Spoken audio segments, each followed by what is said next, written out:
सुप्रभात बच्चों। कल हमने पढ़ा था कि तेलानी रामन जो है वो एक प्रसिद्ध कवि थे। राजा कृष्णदेव राज्य के प्रमुख दरबारियों में से एक थे। महान कवि होने के साथ साथ ही लोगों को हंसाकर उनका मनोरंजन करना उनकी विशेषता थी। और बातों ही बातों में छोटी छोटी बातों द्वारा लोगों को बहुत ही अच्छी शिक्षा भी वो दे देते थे, अगले की गलती भी समझाते थे। तो बात करना, लोगों को समझाना एक बहुत बड़ी कला है।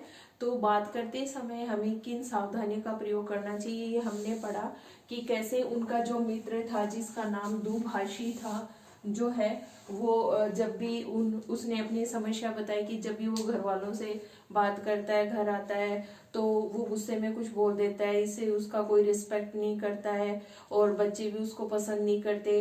तो अपनी इस समस्या को जब वो तेलानी रामन को बताते हैं तो तेलानी रामन जो है वो उनको एक दवाई देते हैं और वो दवाई उनको 7 दिन के लिए देते हैं, जिससे उनकी जो ये प्रॉब्लम है कि उन जब भी वो बोलते हैं उनके मुंह से कड़वी बात ही निकलती है, इसका बहुत हद तक समाधान हो जाता है और लड़ाई झगड़ा बिल्कुल खत्म हो जाता है। तेलानी रामन जो दवाई देते हैं वो उसको जब भी उन्हें गुस्सा आता है तो वो उसे उसका एक घूंट भर के और मुंह में रख लेते हैं और इससे क्या हुआ कि उनकी जो ये समस्या थी उसका काफी हद तक समाधान हो गया।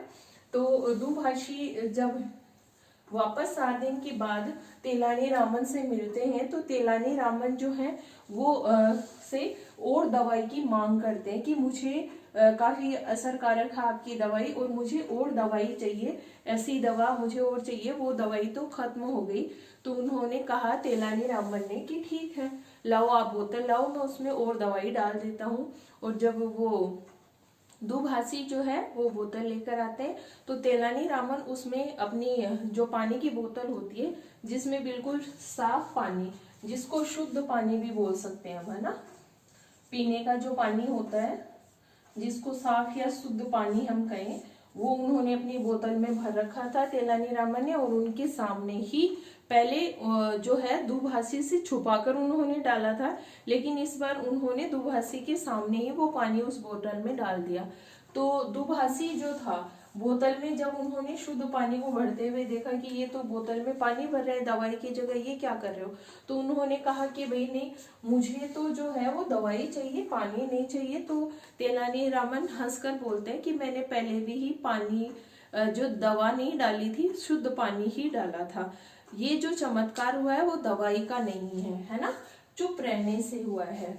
ठीक है, ये जो लड़ाई झगड़े के समय आपको गुस्सा आता था, आप जो बोलते थे फिर सामने वाला बोलता है, तो बेटा हमें इस स्टोरी से ये शिक्षा लेनी है कि हमें गुस्सा आए तो चुप रहना है, क्योंकि गुस्से में हम जब भी बोलते हैं गलत ही बोलते हैं।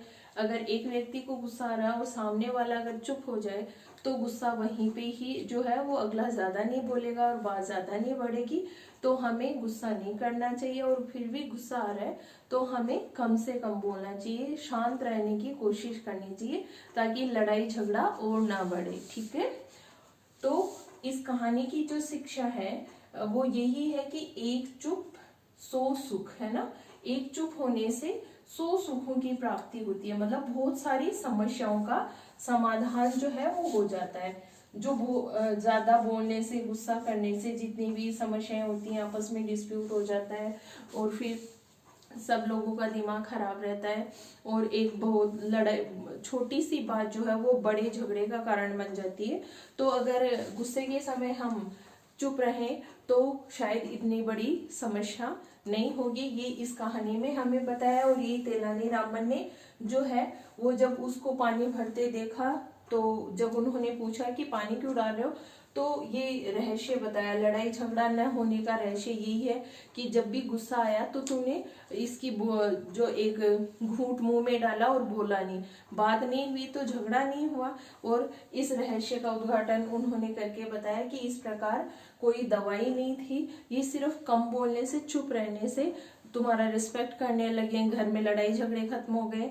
तो बेटा इस प्रकार हम भी इस कहानी से इतनी बड़ी सीख ले सकते हैं कि गुस्से के समय हमें कम से कम बोलना चाहिए और साथ ही मीठी वाणी जो है, मधुर वाणी का प्रयोग हमें करना चाहिए। वो भी दवा की तरह ही चमत्कारिक होती है। ठीक है, वो भी दवा की तरह ही चमत्कार करती है। अगर हमें कोई अपनी बात मनवानी है, किसी से कुछ कहना है, अगर जिस प्रकार कौवा जो है वो भी अपनी बोली बोलता है और कोयल भी अपनी बोली बोलती है, लेकिन कोयल को सभी पसंद करते हैं, सुनते हैं ध्यान से कि कहाँ बोली है, देखने की कोशिश करते हैं। वहीं कोयल को कड़वी आवाज के कारण जो है लोग सुनना नहीं पसंद करते। तो हमें भी हमेशा मीठी वाणी का ही प्रयोग करना है बेटा। और साथ ही इस चैप्टर में विराम चिन्हों के बारे में भी बताया गया है। ठीक है, तो सबसे पहले हम जानते हैं कि विराम चिन्ह क्या होते हैं। विराम का अर्थ होता है बेटा आराम या ठहराव। चिन्ह होते हैं सिंबल्स। ठीक है, भाषा जो हम कुछ बोलते हैं वो भाषा का ही एक रूप है।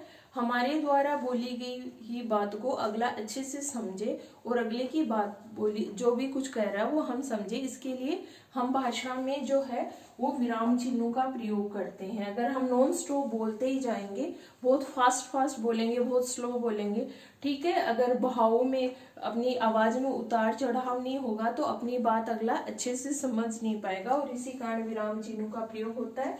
और पहला चिन्ह है पूर्ण विराम, जो कि खड़ी पाई के जैसे होता है। इसका प्रयोग वाक्य के अंत में किया जाता है। जहाँ साधारण वाक्य पूरा होता है तो वाक्य के अंत में, जहां पर जैसे हमने यहाँ सेंटेंस लिखा है, मीठी वाणी दवा की तरह चमत्कार करती है, और यहाँ हमारा वाक्य पूरा हो गया तो हमने अंत में पूर्ण विराम का प्रयोग किया है। दूसरा हमारा जो विराम चिन्ह है वो प्रश्नवाचक, जिसको इंग्लिश में हम क्वेश्चन मार्क भी बोलते हैं। क्वेश्चन कि तूने ये जो है बोतल में पानी क्यों भरा। अगर तेलानीरामन दुभाषी ये सेंटेंस पूछता है तेलानीरामन से, तो वाक्य में ये प्रश्नवाचक चिन्ह होगा, प्रश्न पूछ रहा है, तो प्रश्न जहां पर पूछ रहा है वहां उस वाक्य के अंत में प्रश्नवाचक चिन्ह का प्रयोग होता है, जिसको इंग्लिश में हम क्वेश्चन मार्क बोलते हैं। पूर्ण विराम को हिंदी में हम इंग्लिश में फुल स्टॉप बोलते हैं, जो कि डॉट के जैसे लगाया जाता है। बाकी जितने भी सिंबल्स हैं, साइन हैं, चिन्ह हैं, वो हिंदी और इंग्लिश में लगभग सिमिलर होते हैं। बस पूर्ण विराम डिफरेंट है, इंग्लिश में फुल स्टॉप लगता है और हिंदी में पूर्ण विराम होता है। और ये गलती कई बार आप कर भी देते हो बेटा, क्योंकि आप सारे जो सब्जेक्ट है वो इंग्लिश में पढ़ते हो, तो बहुत बार आप हिंदी में भी पूर्ण विराम की जगह अगर ये फुल स्टॉप लगा देते हो, वो बिल्कुल क्या हो गया, गलत है। ठीक है, तो हमें वाक्य के अंत में जहाँ वाक्य पूरा हो रहा है वहां पूर्ण विराम का प्रयोग करना है, और जहाँ प्रश्न पूछने का भाव है वहां प्रश्नवाचक चिन्ह का प्रयोग करेंगे। और आगे का एक जो है नेक्स्ट विराम चिन्ह वो है अल्प विराम। अल्प का अर्थ होता है थोड़ा, जहाँ वाक्य में थोड़ी देर के लिए रुकना हो। जैसे हम बात करें कि राम और श्याम मेले में गए, राम श्याम मेले में गए, इस तरीके से नहीं बोलेंगे, हम यहाँ पर बोलेंगे राम व श्याम, राम और थोड़ा सा रुककर बोलेंगे श्याम। ठीक है, तो थोड़ी देर रुके, तो यहाँ पर अल्प विराम का प्रयोग हमने किया, जिसको इंग्लिश में हम कोमा बोलते हैं। और नेक्स्ट विराम चिन्ह है विस्मय सूचक, जिसको एक्सक्लेमेशन मार्क भी हम कहेंगे। ठीक है, ये खड़ी पाई के जैसे होता है, नीचे डॉट होता है। ठीक है, ये जहां पर बहुत खुशी, आश्चर्य, दुख का भाव प्रकट हो, अरे छी छी क्या है ना, ओ है ना, कोई गिर जाता है अचानक से और कोई मैच जीत जाता है, तो ऐसे शब्द जहां पर हो, वाओ है ना, वहां पर एक्सक्लेमेशन मार्क का प्रयोग, विस्मय सूचक चिन्ह का प्रयोग होता है। और विस्मय का अर्थ होता है आश्चर्य। विस्मय का अर्थ ही क्या होता है, आश्चर्य। आश्चर्य हमें बहुत ज्यादा खुशी, बहुत ज्यादा दुख में भी हो सकता है। और नेक्स्ट है लाघव चिन्ह, जिसको शब्दों को शॉर्ट में लिखने के लिए प्रयोग किया जाता है। जैसे यहाँ पर मैं बात करूं डॉक्टर, डॉक्टर शब्द लिखा हुआ है बेटा, और इसको शॉर्ट में हम इस तरीके से ड्रॉ करके भी लिखा होता है ना, डॉक्टर शब्द को शॉर्ट में। इसी प्रकार पंडित के लिए हम यहाँ पर खाली पै शब्द को हमने देखा हुआ है। शादी के कार्ड पे चिरंजीव जो शब्द होता है, उसमें जो लड़का और लड़की के नाम से पहले खाली ची या सो लिखा होता है ना शॉर्ट में, आगे जो ये डॉट है इसको लाघव चिन्ह कहते हैं। तो बेटा आपको जो चैप्टर है उसके क्वेश्चन आंसर्स आपकी वर्कबुक में करने हैं, और साथ ही वर्ड मीनिंग लर्न करने हैं। Thank you.